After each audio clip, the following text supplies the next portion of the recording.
Bienvenue dans Vlogiage, votre émission qui vous parle de voyage. Cette semaine, les églises. Comme dans tous les pays, les lieux de culte font partie du patrimoine.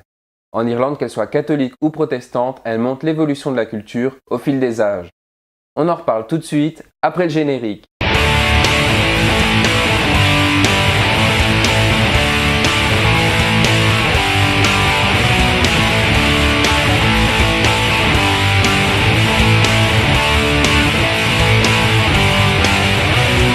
On commence avec Sainte-Marie Pro-Cathédrale. C'est une cathédrale de centre-ville qui est ouverte à l'heure des messes et elle est gratuite. Il suffira de vous écarter de l'une des plus grandes rues de Dublin afin de la trouver.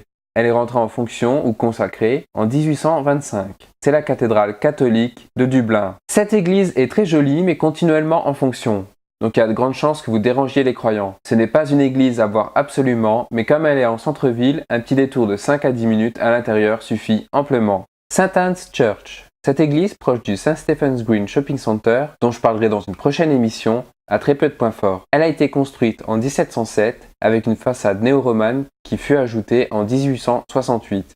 Seuls les vitraux viennent égayer cette église qui est très sobre. De plus, le prêtre force le don, même si l'église est en pleine rénovation. St. Patrick Church. Dans le quartier de Ringsend. Proche du Grand Canal Dock, cette petite église sera un ravissement pour les yeux de ceux qui aiment les belles charpentes. En effet, elle est construite comme la cuve d'un bateau.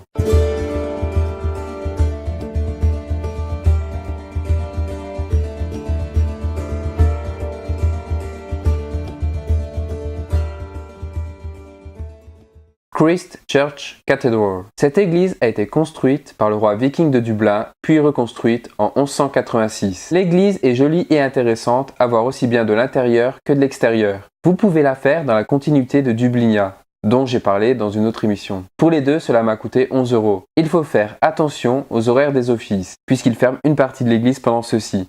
Mais bon, ça c'est dans toutes les églises d'Irlande. C'est aujourd'hui la cathédrale anglicane de Dublin. Mais l'intérêt de cette église réside dans sa crypte inchangée depuis 1172. Elle est vraiment jolie et on essaie de la rendre encore plus jolie, un peu dans l'esprit de Dublinia, qui s'adresse à un public jeune. À noter que l'on peut manger dans la crypte entourée des trésors de celle-ci. C'est une des églises à voir absolument à Dublin. Pour toutes les informations pratiques, je laisse un lien dans la description de la vidéo.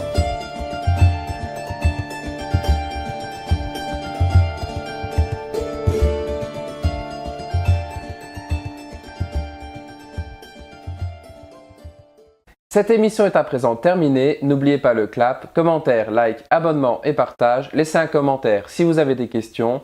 Et on se retrouve une prochaine fois pour une nouvelle vidéo.